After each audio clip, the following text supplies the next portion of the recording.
All right, back from break. So we had been looking at rotational displacements, rotational velocity, rotational acceleration. We saw how those are related to linear values.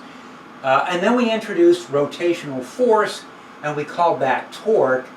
And then we wrote down this equation saying that the torque is going to create a rotational acceleration, but we have to know how much inertia there is. So there is a rotational mass, or what we call a rotational inertia, that we have to go in and consider. So let's do that. So here's an object with mass m, and it's going around in circular motion. Now that's kind of like rotational motion. And there's a force acting on it, and there is a lever distance of r.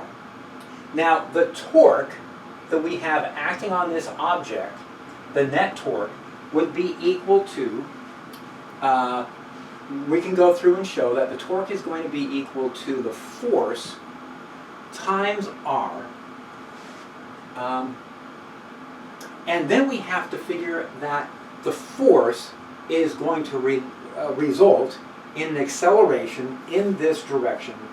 And then we got to piece some numbers together. So I think we have to see this in more detail. I think they've got some stuff missing here. Let's take a look. And, well, I guess we got to do it from here. I thought I had my own set of notes on this.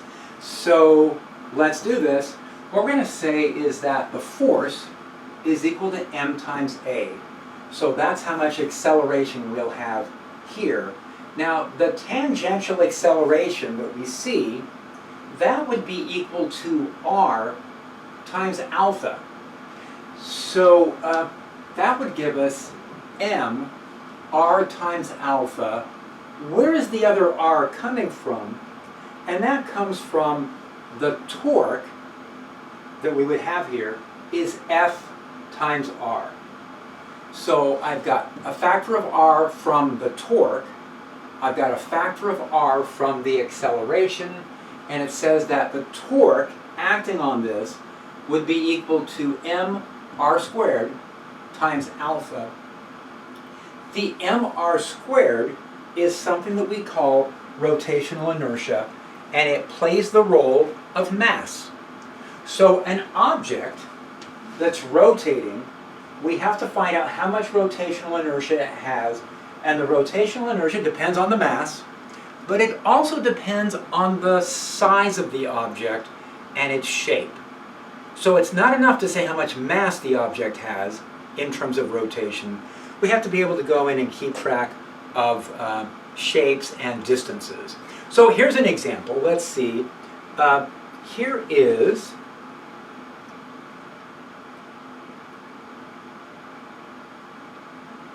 okay, and it looks like the, I'm going to have to go back and add that back in.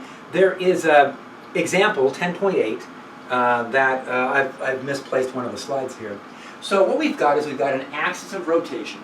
We have two objects, M1 and M2, that are located at distances, R1 and R2. And here's a rotational axis. And what we want to do is we want to spin this object. So we're going to spin the object around the axis. Now, this new quantity, rotational inertia, we can calculate, we can add these two together. There's a mass of m1 here at a distance of r1. That's going to give us a rotational inertia, m1 r1 squared. Now, we're also going to get inertia from this object, and that's going to be m2 r2 squared. So the combined rotational inertia will follow this formula. Now, in the problem, they've told us that m1 is 5 kilograms, m2 is 7 kilograms, r1 is 2 meters, r2 is 2 meters. I've put the numbers in. Here's the mass. Here are the lever distances. And object 1 turns out to have 20 kilogram meters squared of inertia.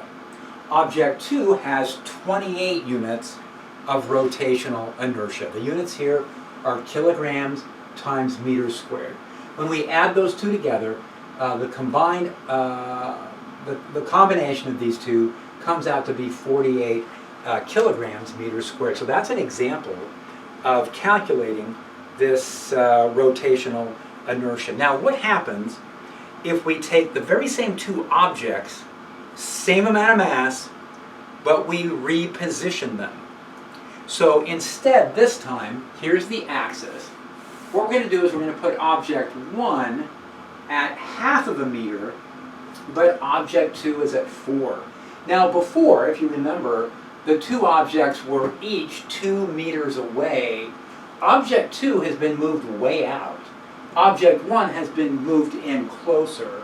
When we calculate the rotational inertia using the very same formula, this time, because of the shortened distance, object 1 only has an inertia of 1.25. That's way down from what it was before. Before it had 20 units of rotational inertia. Now it's only 1.25. What happened to the object 2? Well, that got moved out to 4.5. And remember, these distances are getting squared. This worked out to be 142 units of a rotational inertia. So by moving these things around, we were able to change the rotational inertia a lot. If we go back before, the total rotational inertia was 48, and now it is about 3 times larger. So what's going to happen here is this will be 3 times more difficult to accelerate. This is going to require 3 times as much torque in order to rotate. Now, these individual objects, that's all fine and good, but what we're probably more interested in is what about a continuous volume of something? So, for example, what would happen if we had a hoop rotating around a central axis? Well, we can go through and use calculus, integration techniques from calculus, to show that the rotational inertia is mr squared. What's another good one here? What about a solid cylinder? This has a rotational inertia of 1/2 mr squared. What about a sphere? Rotational inertia of 2/5 mr squared. They've gone from big R to little r, I'm not sure why. And then what about a long uniform rod located, rotating around its center? That's 1/12 ml squared. What happens if you take the very same rod, but you rotate it around the end? Now remember, as you put things farther away, the rotational inertias go up. As you move the mass closer to the center, the rotational inertia will go down. It'll be easier to accelerate. If we extend this out away from an axis on one end, the inertia goes 4 times higher. So it goes from 1/12 to 1/3 ml squared. So again, it has to do with how the masses are distributed, and you can always come back to this table and look up the rotational inertias. Now there are 3 round objects that I want to pay close attention to. There's a hoop. Now the hoop is hollow. There's nothing here. You can just see right through because there's nothing. It's just all the stuff is out at the radius of r, and the rotational inertia is mr squared. For a solid cylinder, we say that the material is uniformly spread through the center, and that is a rotational inertia of 1/2 mr squared, and then the sphere was 2.5. Now each of these rotational inertias we've calculated specifically are calculated for an axis that goes right through the center of the hoop, of the cylinder, of the sphere. Now, what I think is useful, there's homework examples and such. A lot of times they'll ask you to go through and solve individually, you know, what are the properties of the hoop, the solid cylinder, the solid sphere, if, for example, they're all rolling down an incline. Let's say we have these things rolling down an incline. How fast will they go? And that depends on what the shape is. It depends on how the mass is distributed. Now, we can introduce what's called a shape factor. Now, the textbook doesn't do this, so this is something I'm introducing, and so make sure, this is going to show up in a number of the examples we look at. But I think it's a very helpful technique because I can solve for all 3 at the same time what I can do is say, hey, the rotational inertia for each of these is c times mr squared, and then for the hoop, c equals 1, for the cylinder, c equals 2, for the sphere, c equals 2/5. Again, this gets referred to as a shape factor. Okay, let's try this. Let's try an example here. What we're going to do is we are going to take a round object, maybe it's a cylinder, maybe it's a hoop. We're going to rotate it around its center. I'm starting to think it's kind of like a cylinder.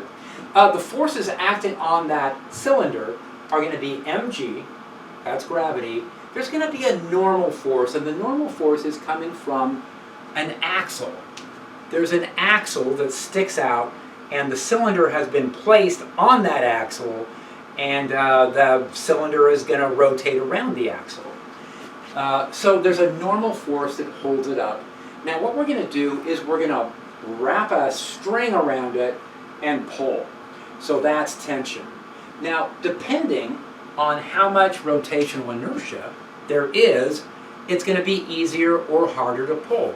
And by measuring the tension and the acceleration, we can actually determine the rotational inertia. We're going to do this in lab. So in lab, this is one of the exercises we have. We can take different objects and pull on them with a certain tension and see what their acceleration is. So the acceleration is given by taking the net torque, dividing by the rotational inertia. Now, the net torque that we have in this example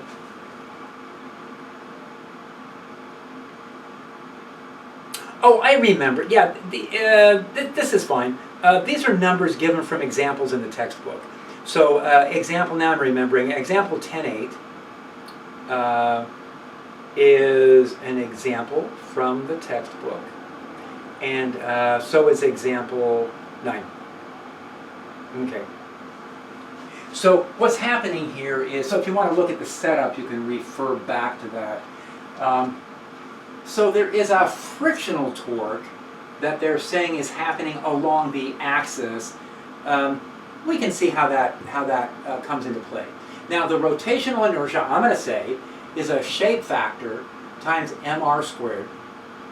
And the net torque is coming from, well, it's coming from the tension. mg does not provide a torque. mg lines right up with the axis of rotation. N does not provide a torque. N lines up right with the axis of rotation. The only torque I have here is T times R, and then I have to verify, yeah, that's perpendicular. So the force perpendicular to the lever distance, that gives me the torque. So the torque here is going to be R times tension. And remember, torque is kind of a rotational force. So this torque is going to set this object into rotational motion. All right, the amount of torque that we have is R times T. They tell us T is 15 newtons. And so this becomes 4.95 newtons times meters. And the frictional torque, they tell us, is 1.10 newtons times meters. So the net torque here comes from the tension, and then we subtract off the effect of the friction, and that's going to give us 3.85 newton meters of torque. Now they want us to go in and determine what's the rotational inertia, so we can take that torque and we divide that through by the acceleration. So in the example, they have also told us that the initial velocity is 0, it starts from rest, and then it increases to 30 radians per second, and that all happens in 3 seconds. So that's giving us an angular acceleration, an alpha, of 10 radians per second squared. So 10 radians per second squared, I can substitute that into my formula from here, and what I'm going to end up with then is that the rotational inertia is equal to 0.395 kilograms meters squared. So we were able to determine how much rotational inertia is in that cylinder based on the torques and based on the rotational acceleration that we observed. Now, I was a little curious, what shape would this be? So I calculated a shape factor, and it's the rotational inertia divided by mr squared. I put in the mass, which they told us was 4 kilograms, and I put in the radius, and I got a shape factor of 0.907. So actually this round cylinder-like object is more like a hoop than it is like a cylinder. And by that we would say that it's probably got like spokes or something with not much mass. Most of the mass of this pulley is towards the outside because it's got a shape factor almost equal to 1. All right, here's another example of using the pulley. This time, instead of pulling with a uniform tension, what we're going to do is we're going to put some weights on this. We'll hang some masses onto that string, and we'll let the masses set up the tension. So the masses will provide some amount of tension for this. Now, what's interesting for this extended problem here is that now we have linear motion that we have to look at, and we also have rotational motion that we want to be able to go in and look at and analyze. So in terms of the linear motion, we're really thinking in terms of the bucket. So here is the bucket. Now the bucket is accelerating downwards, so I've labeled that as having an acceleration of A, and the force in the direction of the acceleration would be mg. Tension is holding it back, and then I have m amount of inertia. So I can write down the acceleration is equal to mg minus the tension divided by m. Now, as we've done before, I'm going to write that as tension equals mg minus ma. We've found that that's probably going to be useful in piecing together the two parts of the problem. Now that I've got the bucket figured out, let's move on and take a look at the pulley. So for the pulley, I'm actually looking at rotational motion, and the angular acceleration of the pulley will be equal to the torque, which is tension times r, divided by the rotational inertia. So I'll write this as T times r, and the inertia I will write as shape factor m times r squared. Big M is the mass of the pulley, little m is the mass of the bucket. All right, is the way we're set up here. Now what we can do is we can substitute and say that the linear acceleration is equal to r times alpha. Let's take a look and see how that works. If I'm rotating the pulley, there is an acceleration along the circumference of the pulley. That's a tangential acceleration, and that will be equal to r times alpha.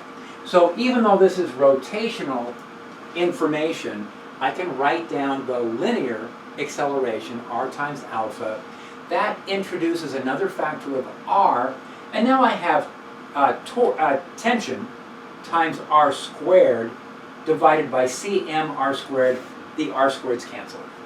So the acceleration of the bucket and the tangential acceleration of the pulley is given by tension divided by c, the shape factor, times m.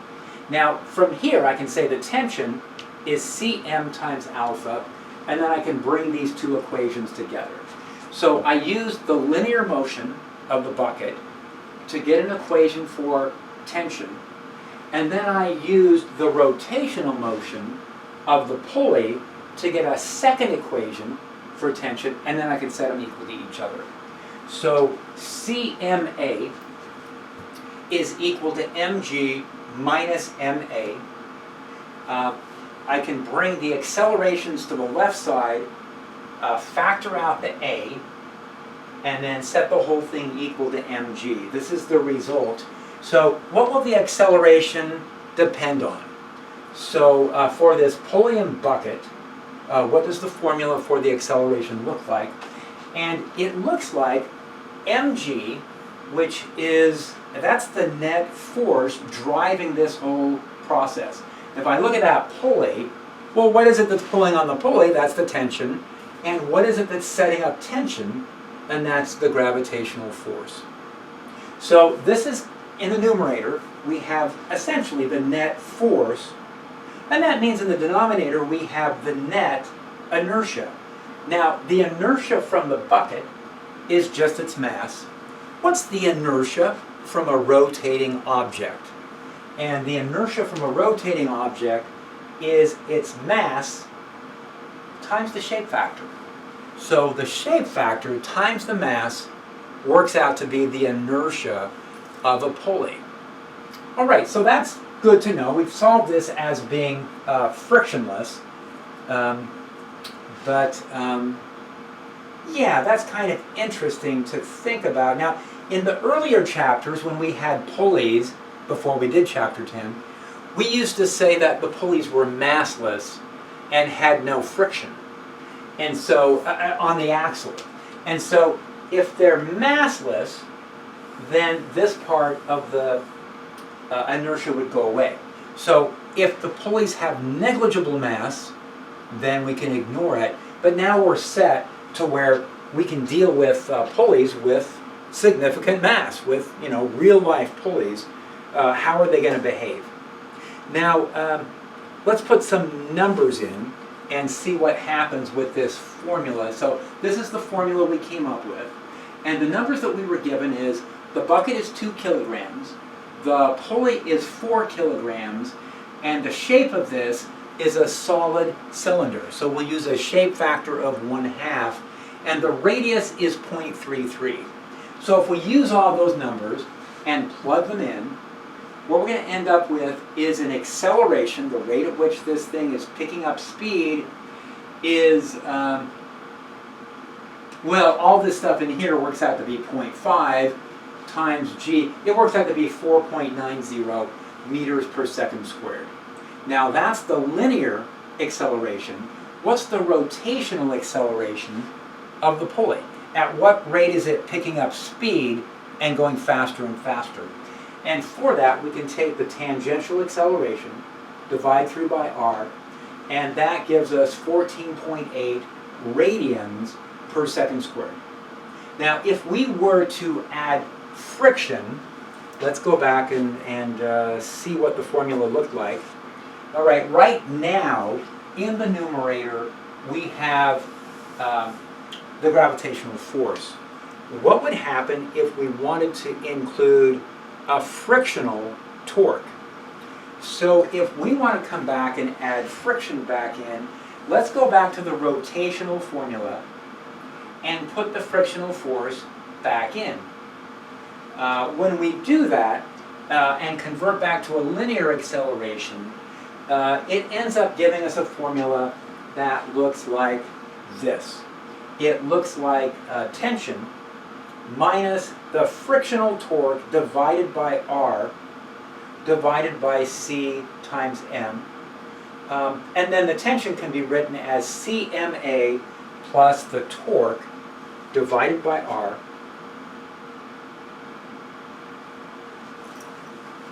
So what we've got now is, here is our rotational formula for tension. This is the same linear formula. When we put these together, we end up with an acceleration that is mg, that's the gravitational force, minus the frictional torque divided by r over the same inertia. So that's the only thing that got added in. For the forces on top, we took the frictional torque and divided it through by r. Other than that, it looks the very same. Okay, so those are some pretty good examples to stop and go through and think about. Now, solving problems in rotational dynamics, here's the recommendations. Draw a diagram. Where have I heard that before? And it's like chapter 2, chapter 3, chapter 4, every chapter we've done, they recommend draw diagrams. decide which objects make up your system, and that's been a common piece of advice also. And then it says draw a free body diagram. Now, the free body diagrams now are going to require us to not just identify forces, but we have to identify all the lever distances. So the lever distances are going to get included on that. And then this sounds obvious, and yet finding the axis of rotation is not trivial. Often the axis of rotation is right at the center, but we'll see examples where it's not. So we're going to be seeing examples where the axis of rotation is not at the center. Apply Newton's laws for linear motion and for rotational motion. So we do this for both. And then solve, check and see if the answers make sense. All right, let's look at a couple of extra features here that we've got. First additional item that we want to take a look at is something called the parallel axis theorem. Allows us to calculate the moment of inertia around a different axis. So what it says is that the rotational inertia around any axis is equal to the rotational inertia around the center of mass plus mh squared, where the two axes are parallel to each other. What does that mean? What are they talking about? Here is a solid cylinder. Now what we've done so far is we've used an axis that goes right through the center, and it is the specifically along the axis of the cylinder itself. So the rotational inertia formula that we've been using for a cylinder only applies if the axis of rotation passes along the axis, the central axis of the cylinder itself. That's it. If it's a different axis, it's going to be a different amount of rotational inertia. So the orientation makes a huge difference. Now, we've already got this formula that was given to us. We could have derived this. Once we have this formula, if we now switch and move the axis out to a different location, out to a different parallel location, what we can show is that the rotational inertia now is equal to the original rotational inertia we had around the axis of rotation, around the center of mass axis, plus an additional amount. And the additional amount is given by mh squared. So let's take a look. This is an example. Let's go ahead and see how this works. So here's my drawing. Here is the center of mass axis, specifically oriented with the cylinder itself.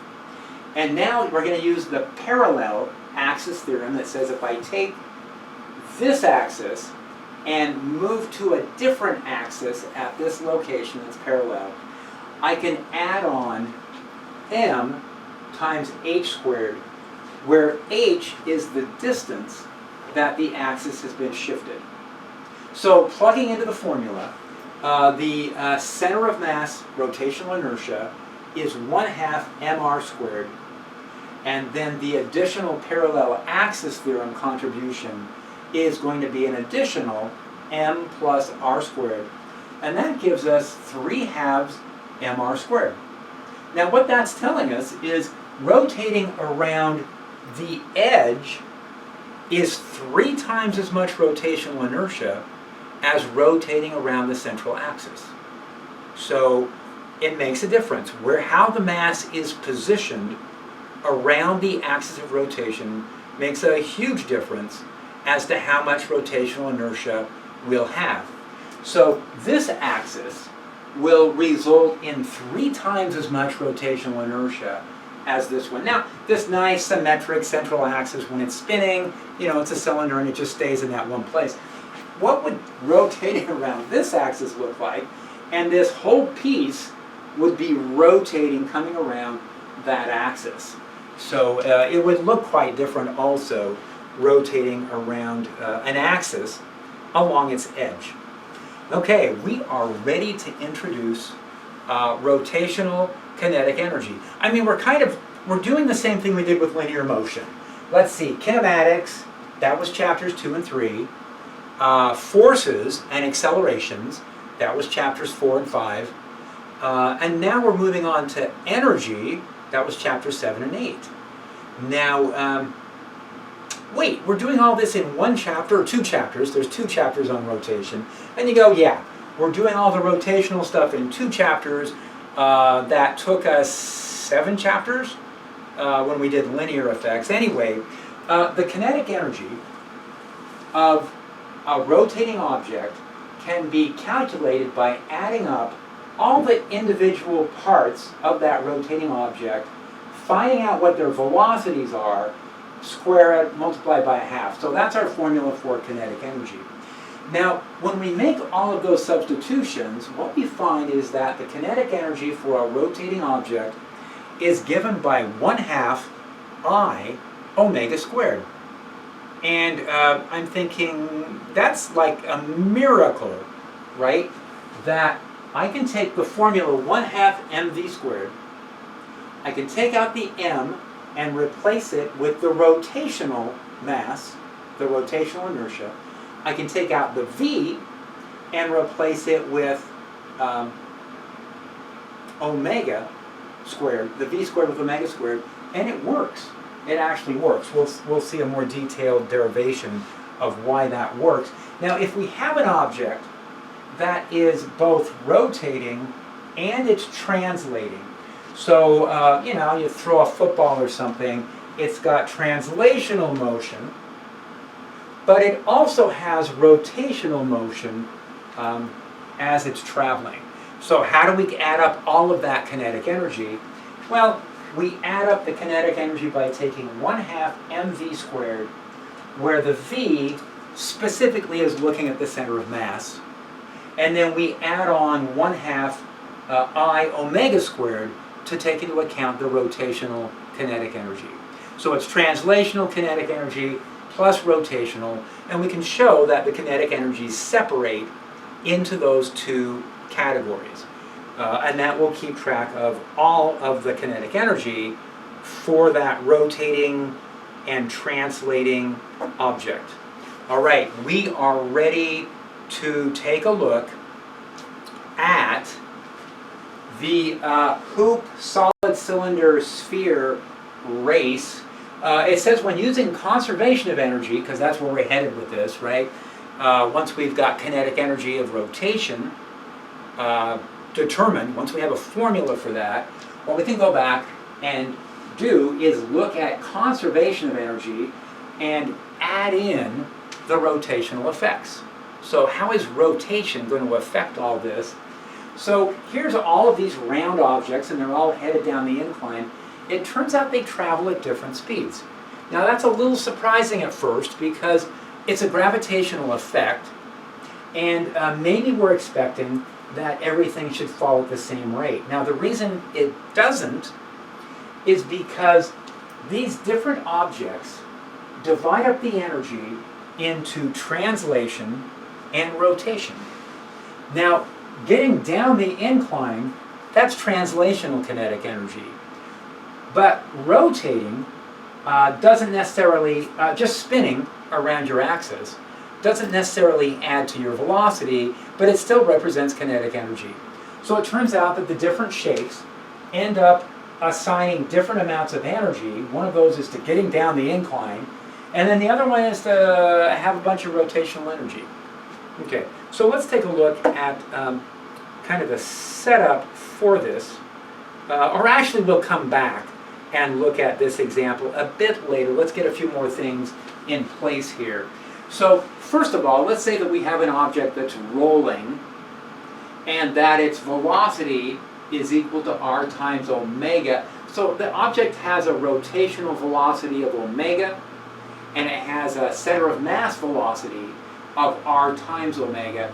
Now, the rotational inertia for this round object is c times mr squared, where c is the shape factor. So maybe it's a cylinder, or maybe it's a hoop, maybe it's a sphere. Now, the total kinetic energy will come from taking the translational kinetic energy and adding on the rotational kinetic energy. The translational kinetic energy is going to be 1/2 mv squared. The rotational kinetic energy is going to be 1/2 I omega squared. Now, the 1/2 I omega squared, that can be converted because I is the shape factor times mr squared, and omega is equal to v over r. So what that says now is that the rotational kinetic energy can be written as shape factor times 1/2 mv squared. So the formula for rotational kinetic energy looks pretty similar to the linear one. If I now take the translation and the rotation and add them together, I get 1/2 mv squared plus the shape factor times 1/2 mv squared. That's going to give me 1 plus c times 1/2 mv squared. That's the combined kinetic energy. Now, if we go back and look at the box coming down this incline, they're assuming that the incline is frictionless, right? Now, for the box to slide down and win the race, it probably needs to be a frictionless surface for the box to get out ahead. The box doesn't put any of its energy into rotation. The box puts all of its energy into translation, and it will go the fastest as long as there's no friction. Now, the rotating objects, if there's no friction, they won't rotate. They'll just slide down also. So if the surface really is frictionless, these guys are not going to start rotating. They'll just slide down. So we better put friction back in and ignore the box. And so let's put the friction back in so that these round objects begin to roll. And then we're expecting the sphere to be out ahead, and then the solid cylinder, and then the hoop. Okay. Let's see how this is going to work. Okay. Now, one of the crazy things with dividing up energy as translation and rotation is that we can actually pick different axes of rotation. In particular, there's two axes that will work. One of the axes of rotation that always works is through the center of mass. So I can come back to the center of mass and analyze the energy there. But let's think about a rolling object. Where is the axis of rotation really? So for a rotating object, the axis of rotation is actually where the round object comes into contact with the surface. What the round object does is it tips over. The round object begins to tip over from that point, but since it's round, when it tips around that location, that instantaneous axis of rotation, it creates a new axis of rotation. So the axis of rotation shifts from here to here to here to here as the object rolls.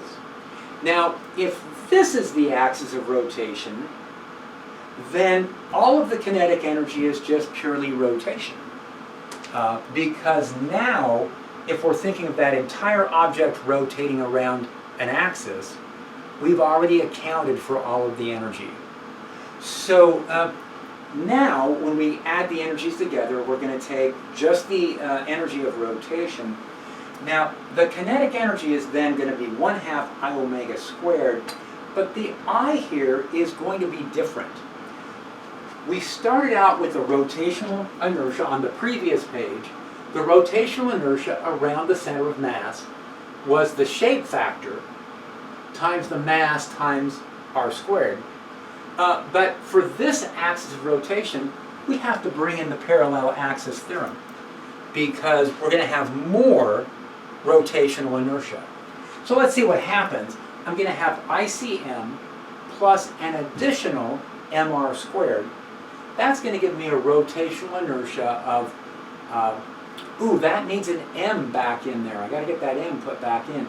C times mr squared plus mr squared. There's got to be an m there, right? You guys see that?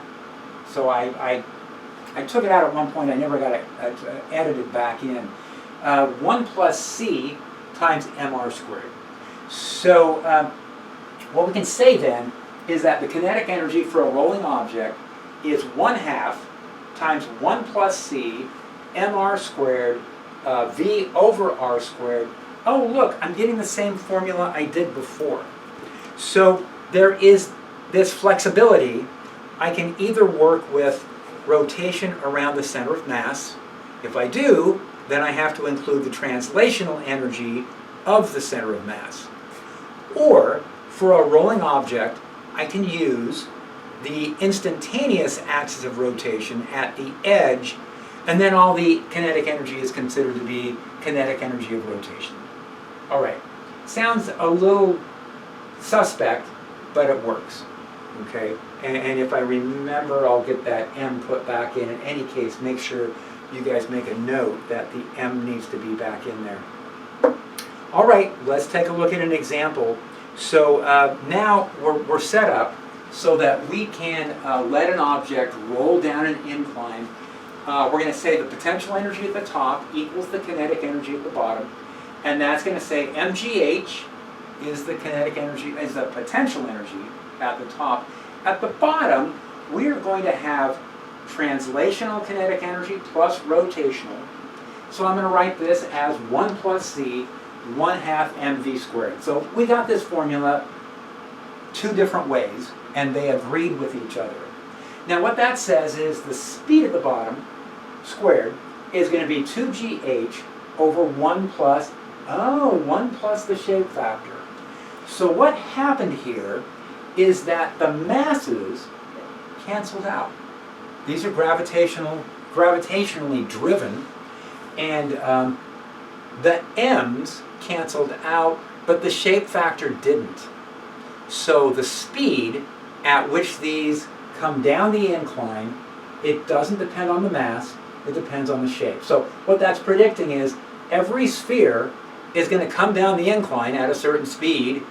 Every cylinder will get a different speed. Every hoop will get a different speed.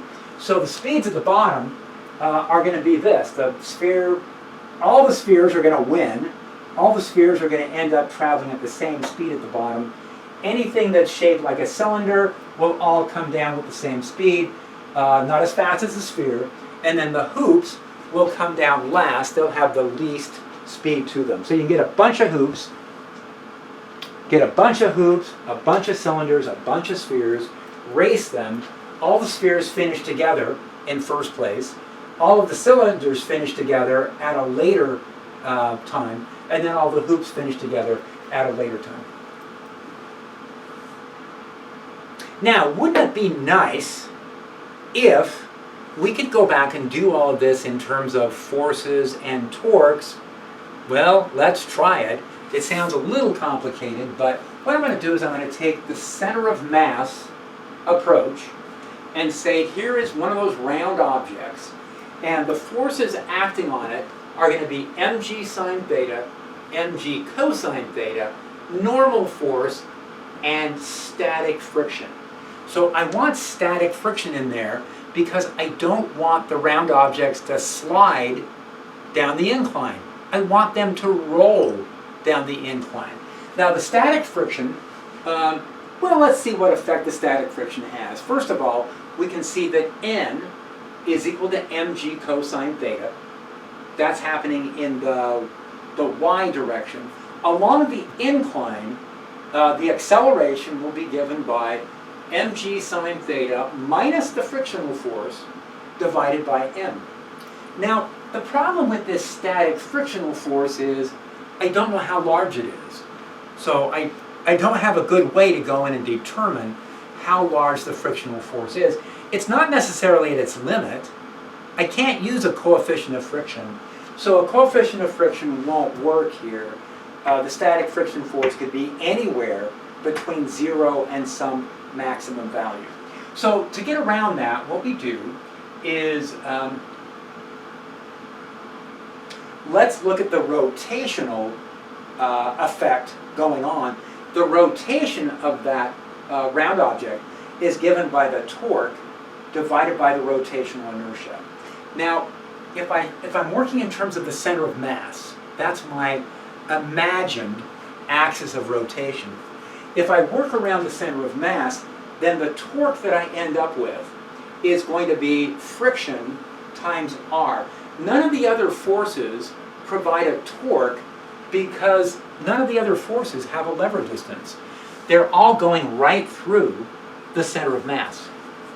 Now, if I divide that through by the rotational inertia, what I end up with, and then I multiply by R to get the linear acceleration, what I get is a linear acceleration given by the frictional force divided by the shape factor divided by m. So here's another example of where the r's cancel out. The r's cancel out, and I'm getting a frictional force given by the shape times m times the acceleration. Well, I can take that formula for the friction and put that back in. Now that I have a formula for friction, I can substitute this back in. I end up with the acceleration times 1 plus c is equal to g sine theta, and finally the acceleration of that round object rolling down the incline is g sine theta 1 plus c. Now that means that the lower the c value, the faster the acceleration. Okay. So the lower the rotational inertia factor, the faster the acceleration will be. Now, what would happen if I had no shape factor at all, and then we would go back to an object sliding down the incline, and the acceleration would be g sine theta. If you go back to chapter 4 and 5, that's what you'll find for that. Now we know how to take rolling into account. Now, if we go back and look at how we calculated kind of the same problem using energy conservation. Using energy conservation, we said, where did that go? Oh, here it is. Using energy conservation, we found out that at the bottom, v squared should be equal to 2gh over 1 plus the shape factor. Are we going to get the same answer using torques and accelerations? And we do. So if you remember, this is a constant acceleration, and so I can plug that into a constant acceleration formula. I can let it go down the incline a distance of d. V squared will be equal to 2 times a times d. Substituting that in gives me 2g d times the sine of theta over 1 plus c, and d sine theta, d is the distance down the incline, that's the hypotenuse. D sine theta is h. So yeah, the two approaches give us the same answer. Okay, let's take one more look at this, and what we're going to do is look at torques and accelerations. This time, what we're going to do is have the axis at the contact point. So I move the axis. Last time we had the axis at the center of mass. Now I'm going to move it to here and see what changes. And quite a few things do. This is, I don't know if this is a little disconcerting or not that we have this flexibility built in. We can go back and show why this works. In this case, if I move the axis, well, the friction force is not providing the torque. mg sine theta is providing the torque. I kind of like that. I like that idea better, that it's actually gravity that's tipping this object over, and then it keeps tipping it over. Since it's round, it rolls, instead of just falling over and stopping. So if I think in terms of rotation, rotational motion, that's the torque, divided by the rotational inertia, the torque here would be mg sine theta times r. The rotational inertia, because we've moved to the edge, is now 1 plus c mr squared. What we did is we used the parallel axis theorem. I can get the linear acceleration by taking r times alpha, and that gives me g sine theta over 1 plus c. that's the same thing we got before. So yeah, both axes work. The actual contact point, using the contact point as an axis, works.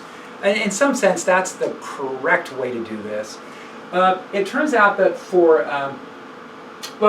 because of the way gravity drives things, we can use the center of mass as a rotational axis, and that approach will also still work. But that's what we ended up with. So let's put some numbers in. For the sphere, c is 2/5.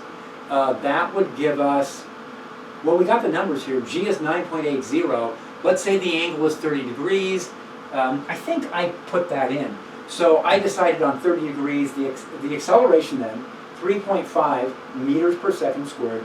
The cylinders in general will only accelerate at 3.23, and anything shaped like a hoop will accelerate at 2.45.